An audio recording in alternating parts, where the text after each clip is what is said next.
Hello मेरे प्यारे student, मैं आसिफ अंसारी आप सभी लोगों का आपके अपने YouTube channel study as per बहुत बहुत स्वागत करता हूं। तो बच्चों, आज हम शुरू करेंगे 2024 का सेट नंबर 2, जिसका कोड है 822 HW, यूपी बोर्ड एग्जामिनेशन, कक्षा 10 गणित का। इसके पहले हमने 2024 का पहला सेट कंप्लीट कर चुके हैं, जिसका कोड था 822 AV, और आज हम शुरू करेंगे सेट नंबर 2। इसके अलावा सेट नंबर पहला जो है 2022 का भी चल रहा है, और इसके अलावा जो है हम मैथमेटिक्स में जो चैप्टर वाइज भी क्वेश्चन करा रहे हैं, जो आपके एग्जाम में पूछे गए हैं, मोस्ट इंपॉर्टेंट क्वेश्चन। और इन सब के अलावा आपको यहाँ पर इंग्लिश ग्रामर और मैथ की साइंस की भी बहुत अच्छी से प्रिपरेशन करवाई जा रही है। तो आप यदि बोर्ड एग्जाम में बहुत अच्छी तैयारी करना चाहते हैं, एग्जाम में अच्छा नंबर लाना चाहते हैं, तो इस चैनल को ज़्यादा से ज़्यादा सब्सक्राइब करें और अपने दोस्तों के साथ शेयर करें। तो चलिए आज हम शुरू करते हैं 2024 का। ये हमारा दूसरा सेट है, जिसमें हम खंड आ शुरू करेंगे। 20 नंबर के बहुविकल्पी प्रश्न पूछे जाते हैं, जिसमें 4 ऑप्शन दिया होता है, एक ऑप्शन सही होता है, उसे आपको टिक करना होगा। तो अगर आप क्वेश्चन को सॉल्व करके टिक करेंगे तो 100% सही होगा, और अगर तुक्का लगाते हैं तो उसमें गलत होने की भी संभावना रहती है। तो इसलिए ज्यादा से ज्यादा जो है बहुविकल्पी को आप सॉल्व करने की कोशिश करिए। बस मेरे साथ जुड़े रहिए, मैं आपको 1 बाय 1 करके डेली एग्जाम तक पूरी तैयारी करवा दूंगा। तो यहाँ पे देखिए, बहुविकल्पी प्रश्न में खंड आ के पहला दिया है कि लासा इसका 12 और 21 का कितना है, 84 है, ये हमें दिया गया है। तो मासा निकालना है किसका, 12 और 21 का। तो देखिए, एक चीज आप जानते हैं, एक फार्मूला मैंने आपको बताया था कि लासा गुणे मासा बराबर होता है दो संख्याओं का गुणनफल।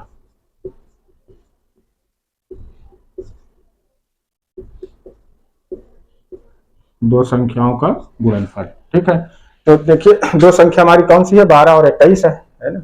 इसका लासा कितना दिया है, 84। तो लासा की जगह पे यहाँ पे लिख दो 84 गुणे मासा, ये हमें निकालना है ना।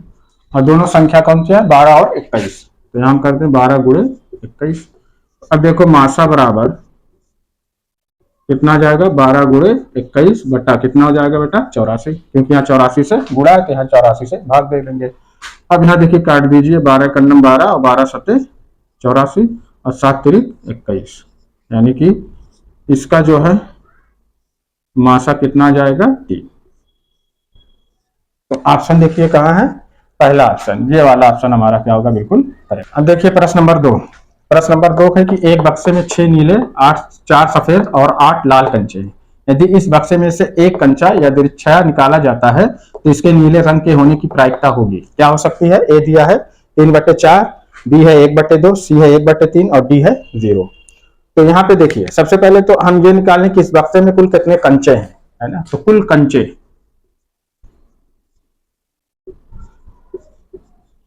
कुल कंचे कितने, देखो 6 नीले हैं,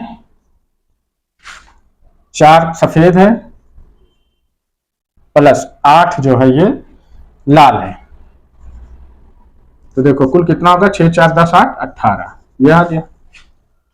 यही हमारी क्या हो जाएगी, ये अनुकूल स्थित हो जाएगी। ये कौन सी स्थित होगी, अनुकूल स्थित आ जाएगी, ठीक। अब उसके बाद देखिए, नीले रंग के कितने हैं, नीले कितने हैं, 6।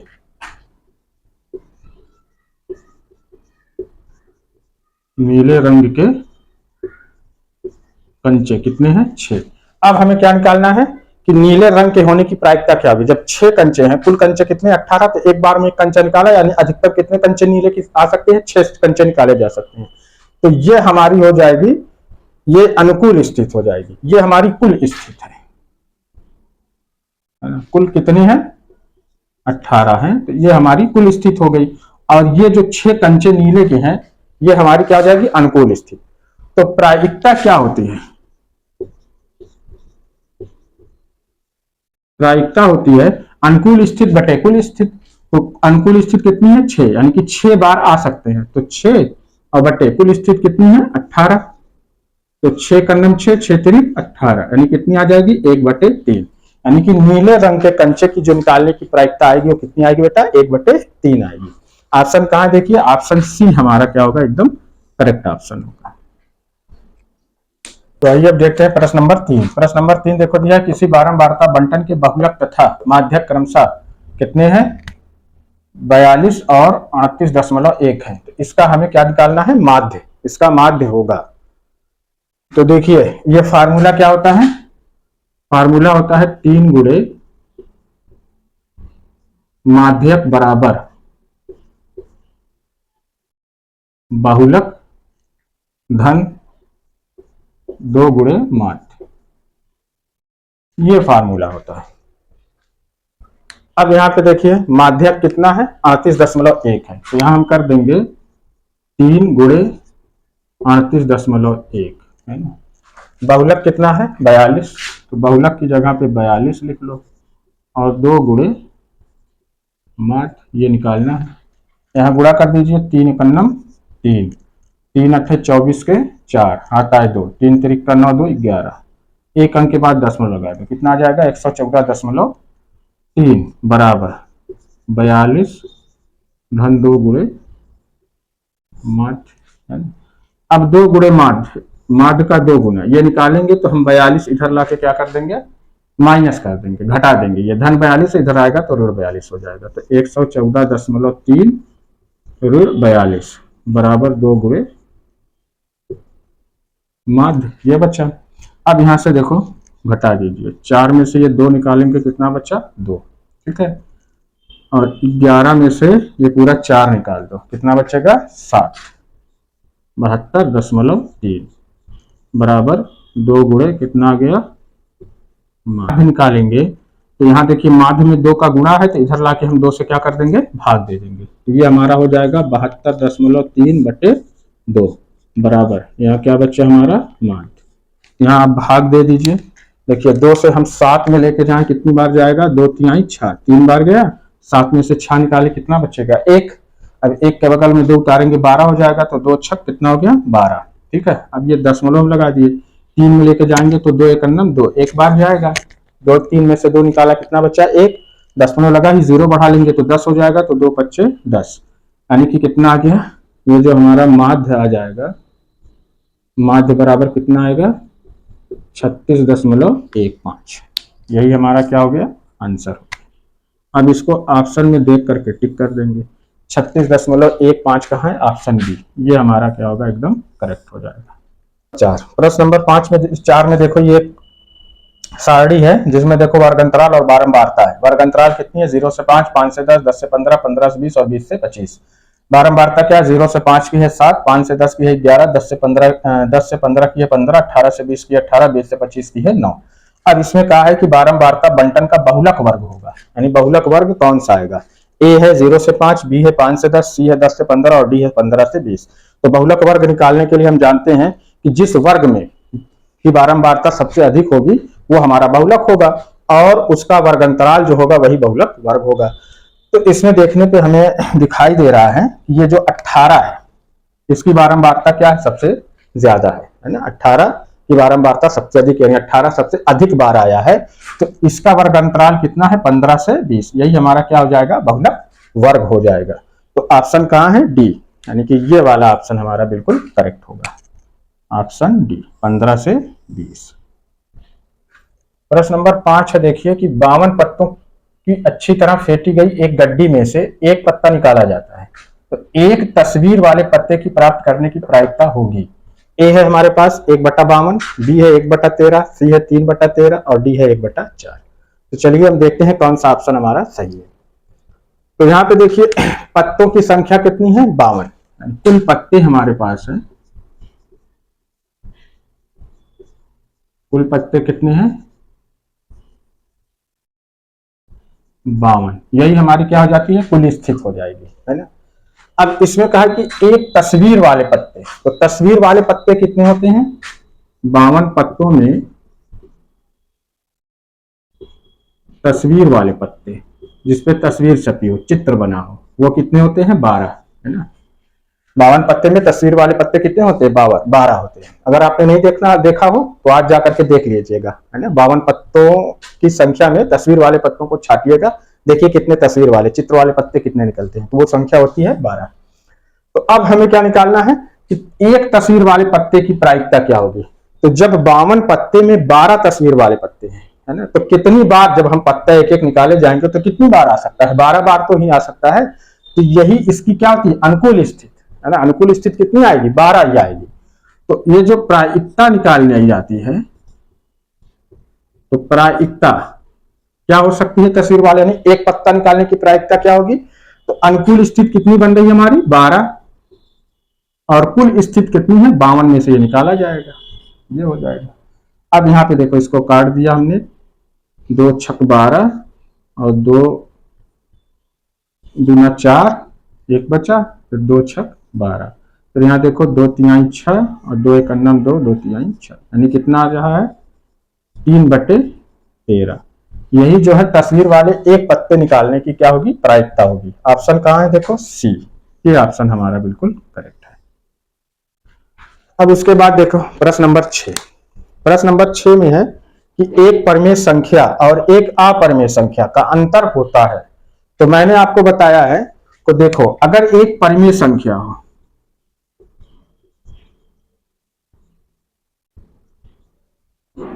और दूसरी अपरिमेय संख्या हो,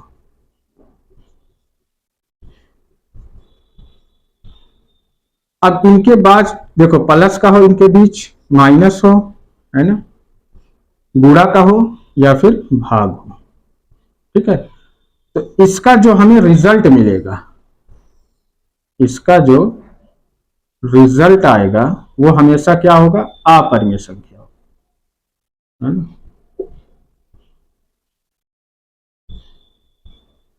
वो अपरिमेय संख्या होगी, यानी कि एक परिमेय संख्या और एक अपरिमेय संख्या तो चाहे जोड़ा जाए, घटाया जाए, गुणा किया जाए या भाग किया जाए तो हमेशा मिलेगी क्या अपरिमेय संख्या मिलेगी, बस इसको याद रखना है। अब यहाँ पे देखिए हमारा ऑप्शन क्या कौन सा होगा ए वाला, यानी कि सदैव हमें क्या मिलेगी अपरिमेय संख्या मिलेगी, ठीक है। एक परिमेय और एक अपरिमेय संख्या का अंतर क्या होगा हमेशा अपरिमेय संख्या होगी। तो ये था हमारा प्रश्न नंबर 6। नंबर 7, प्रश्न नंबर 7 में देखो दिया गया है कि निम्नलिखित संख्याओं में कौन सी संख्या एक परिमेय संख्या है, ठीक है। अब ऑप्शन आप देखिए, पहला ऑप्शन है √3/√5 और बी है √7 इंटू √2 इंटू √7 और सी है कि √5 प्लस √7, है ना, फिर उसके बाद है इंटू प्लस √5 माइनस √7 और डी है √12। अब इसमें देखो पहले ऑप्शन पे आप चेक करो, पहला ऑप्शन है √3/√5, क्या ये परिमेय संख्या हो सकती है, बिल्कुल नहीं हो सकती, क्योंकि √3 है और ये √5 है ना।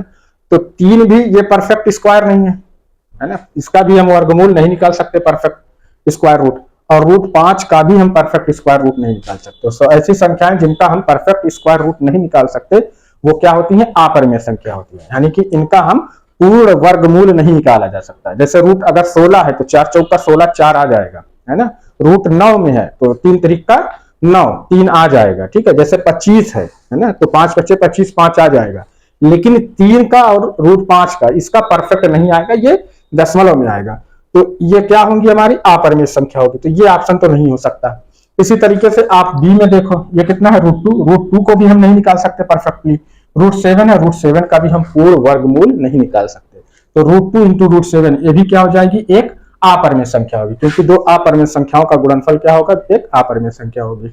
अब बचता है देखिए ऑप्शन सी, तो एक बार सोच लेते हैं, हमें इसके बारे में कुछ भी नहीं पता है, ठीक है, इसको हम छोड़ देते हैं। डी पे देखिए कितना है √12, तो √12 को भी हम नहीं निकाल सकते, √9 होता तो 3 तरीका 9 3 आ जाता तो परिमेय संख्या हो जाती, लेकिन ये 12 है, इसका भी हम पूर्ण वर्गमूल नहीं निकाल सकते, यानी परफेक्ट स्क्वायर रूट नहीं निकाल सकते, तो ये ऑप्शन भी हमारा नहीं होगा, ये भी हमारी परिमेय संख्या नहीं होगी, ये भी क्या होगी अपरिमेय संख्या होगी। तो हमारे पास एक ही ऑप्शन बच रहा है ऑप्शन सी, यही हमारा क्या होगा बिल्कुल सही हो जाएगा। तो इस तरीके से आप ऑप्शन को एलिमिनेट करके भी आंसर को तलाश कर लोगे, ठीक है। अब ये हमारा सही है, लेकिन कैसे सही है इसे भी देख लो। देखो यहाँ पे दिया गया है कि √5 प्लस √7 और दूसरा है √5 माइनस √7, यही है ना। अब देखिए एक चीज होती है आपके पास फार्मूला कि a plus B into A minus B बराबर क्या होता है a² माइनस b²। तो इस पे हम रखेंगे तो √5 √7 फिर है इंटू √5 माइनस √7, तो a² माइनस b² पे एक जगह पे है √5 का हो जाएगा स्क्वायर और माइनस b की जगह पे है √7 का हो जाएगा स्क्वायर। तो देखो स्क्वायर से रूट तो खत्म हो जाएगा इसका, है ना, बच्चे का हमारे पास 5 माइनस 7, माइनस 7 में से 5 निकालेंगे कितना आएगा -2। अब -2 क्या है, ये परिमेय संख्या है। परिमेय संख्या क्या होती है कि जिसे हम p/q के रूप में लिख सकते हैं जहां P और Q क्या होने चाहिए, पूर्णांक हो, है ना, और Q हमारा ये नॉट इज इक्वल टू 0 हो। तो देखो यहाँ पे ये -2 है ना, तो -2 को हम -2/1 लिख सकते हैं।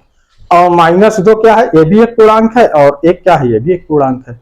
और ये एक जो है, ये Q क्या है हमारा, ग्रेटर देन 0 है, इसलिए -2 क्या होगा, एक परिमेय संख्या होगी, है ना। पूर्णांक किसको कहते हैं कि -1 से लेते हुए 0 को जोड़ते हुए +1 तक, है ना, +1 +2 +3, है ना, इस तरीके की ये जो पूरी संख्या होती है ना, इनको हम कहते हैं पूर्णांक कहते हैं। ठीक, यही हमारा इंग्लिश में कहा जाता है इंटीजर्स, यही हमारा क्या है, पूर्णांक है। तो इसलिए हमारा ये सिद्ध हो रहा है कि √5 धन √7, है ना, फिर √5 ऋण √7 क्या है, एक परिमेय संख्या है। तो इसलिए ऑप्शन सी हमारा क्या होगा, बिल्कुल करेक्ट होगा।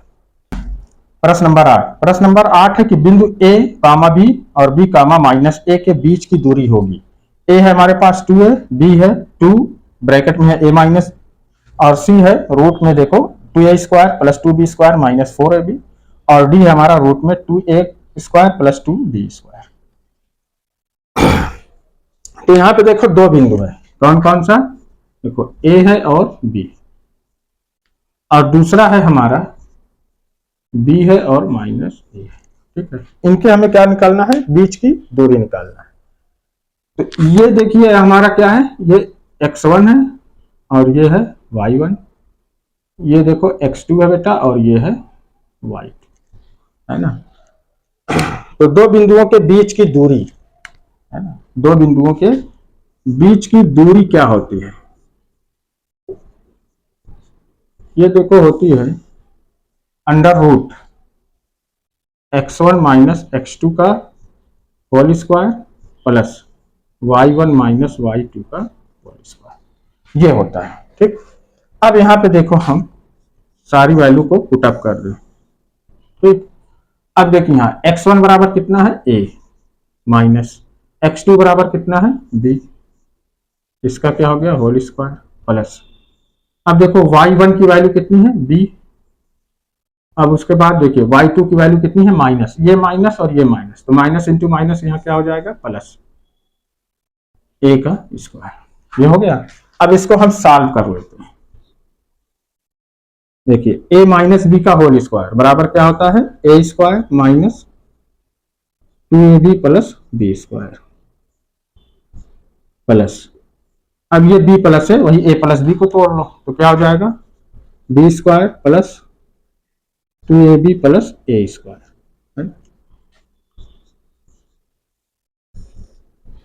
अब ये देखो हो गया a² - 2ab + b², अब ये की प्लस प्लस क्या हो जाएगा, प्लस b² + 2ab + a²। अब यहाँ देखिए जो जो कैंसिल होता है उससे कैंसिल कर दो। यहाँ पे देखिए -2ab और +2ab, ये दोनों कैंसिल हो गया। यहाँ पे देखो +a² और +a², कितना हो जाएगा, +2a², तो a² कितना हो गया, 2a²। ठीक है, अब यहाँ पे देखिए +b² +b², क्या आ जाएगा, +2b², यही हमारा क्या हो गया, आंसर हो गया।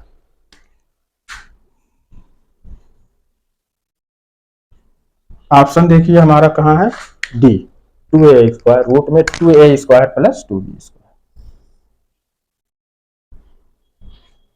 तो ये था हमारा प्रश्न नंबर 8। प्रश्न नंबर 9 है कि द्विघात बहुपद 4x² - 4x + 1 के शून्यांकों का योगफल होगा। ए है 1, बी है 4, सी है -4 और डी है 1/4। तो बहुपद क्या है, देखिए बहुपद है हमारा 4x² - 4x + 1। बहुपद का समीकरण ax² + bx + c बराबर 0, है ना, से हम इसकी तुलना करा लेते हैं। ठीक है, तो यहाँ पे देखो a, और यहाँ कितना है 4, यहाँ x² का गुणांक a है, यहाँ x² का गुणांक 4 है, तो a बराबर कितना आ जाएगा, 4। यहाँ देखिए x का गुणांक कितना है, b, और यहाँ x का गुणांक है -4, तो b बराबर कितना आ जाएगा बेटा, -4। यहाँ पे देखो c है कांस्टेंट वैल्यू, यहाँ पे कांस्टेंट वैल्यू 1 है, तो c बराबर कितना आ जाएगा, 1। कंपेयर करा के हमने ए बी और सी की वैल्यू निकाली। अब देखो शून्यांकों का योगफल क्या होता है, यानी दो शून्यांक है अल्फा और बीटा, तो इनका हमें क्या निकालना है, योगफल। तो देखिए अल्फा प्लस बीटा बराबर क्या होता है, एक्स का गुणांक बटा एक्स स्क्वायर का गुणांक। तो यहाँ एक्स का गुणांक क्या है, बी, तो माइनस में एक्स का गुणांक क्या है, बी, अपान एक्स स्क्वायर का गुणांक क्या है, ए। ठीक है, अब यहाँ पे आप रख दीजिए, है ना, यहाँ रख देते हैं। तो देखो माइनस, ठीक, अब बी बराबर कितना है, -4 बटे ए की वैल्यू कितनी है, 4, क्या आ जाएगा, माइनस माइनस प्लस 4/4। तो 4 से हम 4 काट देंगे, कितना आ जाएगा, 1। यानी कि ये जो हमारा द्विघात समीकरण है इसके शून्यांकों का योगफल कितना आएगा, 1 आएगा। ठीक है, तो ऑप्शन कहाँ है हमारा, ए। ये देखो हमारा सही होगा। ठीक, अगर यहीं पे आपसे पूछ ले, यहाँ तो योगफल पूछा है, अगर एग्जाम में पूछ ले शून्यांकों का गुणनफल, तो हम क्या करेंगे, ये दो शून्यांक है तो इसको हम अल्फा इंटू बीटा निकाल लेंगे। अल्फा इंटू बीटा क्या होता है कि जो अचर पद होता है, यानी कांस्टेंट वैल्यू कौन है, सी अपान एक्स स्क्वायर का गुणांक कितना है, ये होगा। तो यहाँ पे देखो सी बराबर कितना है, 1, ठीक है, और एक्स स्क्वायर का गुणांक यानी ए बराबर कितना है, 4। तो अल्फा इंटू बीटा यानी शून्यांकों का गुणनफल कितना आएगा, 1/4, जो डी में। अगर गुणनफल पूछता तो ऑप्शन डी सही होता, लेकिन योगफल पूछा इसलिए ऑप्शन 1 सही होगा। प्रश्न नंबर 10 है, देखिए कि रैखिक समीकरण के एक युग्म x माइनस वाई बराबर 8 और 3x माइनस 3y बराबर 16 के हलों की संख्या होगी। ए है अनंत, बी है कोई नहीं, सी है केवल 1 और डी है 2। तो चलिए यहाँ पे देखो समीकरण दिया है x माइनस वाई बराबर कितना है, 8, या हम इसको लिख लें कि x माइनस वाई इधर ले आएंगे तो -8 बराबर 0। आप वैसे भी कर सकते थे, है ना। अब इसकी हम तुलना करा लिए कि a1x b1y प्लस c1 बराबर 0 से। तो यहां देखो a1 बराबर कितना हो जाएगा, 1, b1 इज इक्वल टू कितना हो जाएगा, यहाँ पे देखो -1, और c1 यहाँ है, यहाँ कितना है, -8, तो c1 इज इक्वल टू आ जाएगा -8।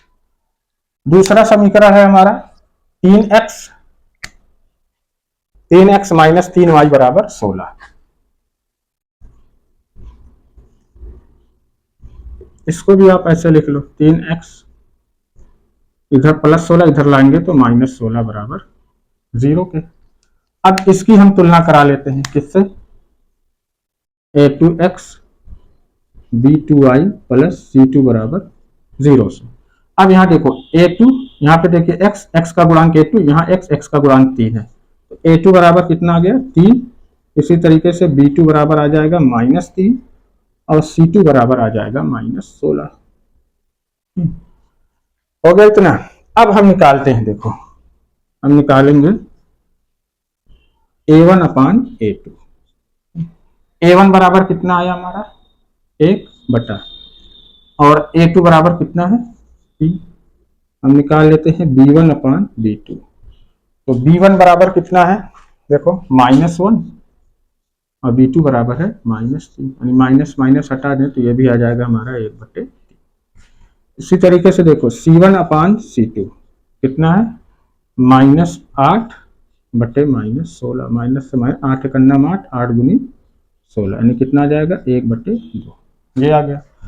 तो कंक्लूजन क्या निकलता है, देखिए a1 अपान a2 बराबर कितना है, 1/3, b1 अपान b2 बराबर है 1/3 और c1 अपान c2 है 1/2। यानी कि आया हमारा कि a1 अपान a2 ये इक्वल है किसके, b1 अपान b2 के, और ये नॉट इक्वल है हमारा c1 अपान c2। जब ये आया है तो यहां पे कौन सा रिजल्ट आएगा, याद है आपको, 3 कंडीशन होती है। देखिए 3 कंडीशन, एक होता है कि a1 upon a2 is equal to b1 upon b2। यहाँ पे क्या होता है कि यहाँ पे होता है कि रेखा क्या करेगी, प्रतिच्छेद करती है ना। जब प्रतिच्छेद करती है तो आदितीय हल होगा, यानी कि यहाँ पर क्या होता है, एक हल होगा, आदितीय रूप से एक हल होते हैं। और ये कैसा होता है, एक चीज ये भी कभी संगत असंगत भी पूछ लेता है, तो ये होते हैं असंगत।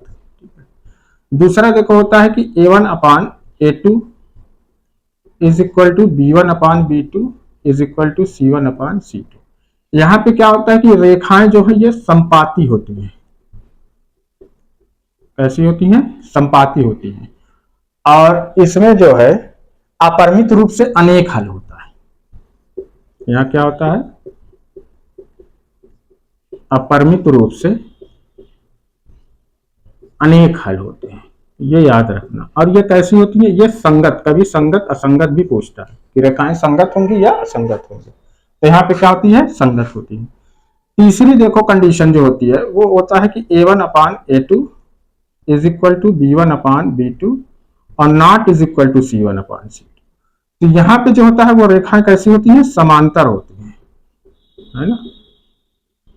समांतर रेखा होती है और यहाँ पे कोई हल नहीं होता है।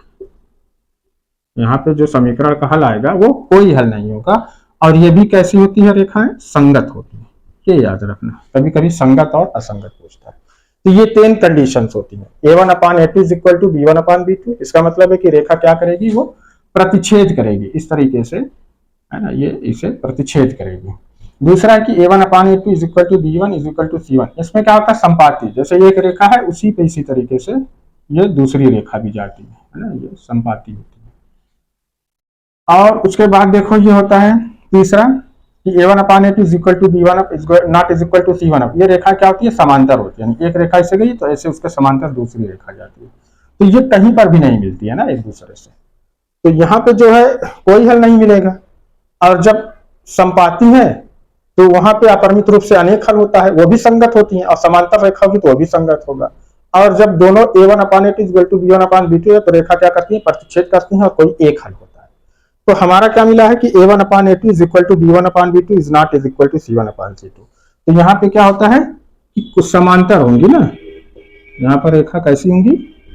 समांतर होंगी। और जब समांतर होंगी तो यहाँ पे कोई हल नहीं होगा। तो ऑप्शन कहाँ है हमारा? कोई हल नहीं। ये देखो बी वाला, ये ऑप्शन होगा हमारा, बिल्कुल करेक्ट होगा। ठीक है। तो इस तरह से बच्चों आज हमने 2024 का दूसरा कोड, जिसका कोड है 822HW, है ना, उसके हमने बहुविकल्पी खंड आ से 10 प्रश्न किए हैं। अब 10 के आगे 11 से मैं अगली वीडियो में लेके आऊंगा। क्योंकि वीडियो ज्यादा लंबी ना हो इसलिए मैं क्वेश्चन को थोड़ा सा कम रखता हूं, ताकि आप वीडियो को पूरी देखें। अगर वीडियो को आप मिस कर देते हैं तो बहुत से प्रश्न ऐसे होते हैं जो आपसे छूट जाते हैं, वो मोस्ट इंपॉर्टेंट प्रश्न होते हैं। तो हम ये अनसॉल्व कर रहे हैं और लगातार हम करते रहेंगे। तो इस तरीके की वीडियोस के लिए आप चैनल पर जुड़ जाएं, ज्यादा से ज्यादा इसे शेयर करें, लाइक करें, क्योंकि चैनल अभी छोटा है ना, आप ही लोग इसे बड़ा कर सकते हैं। तो चलिए हम मिलते हैं नेक्स्ट वीडियो में नई क्लास में नई उत्साह के साथ।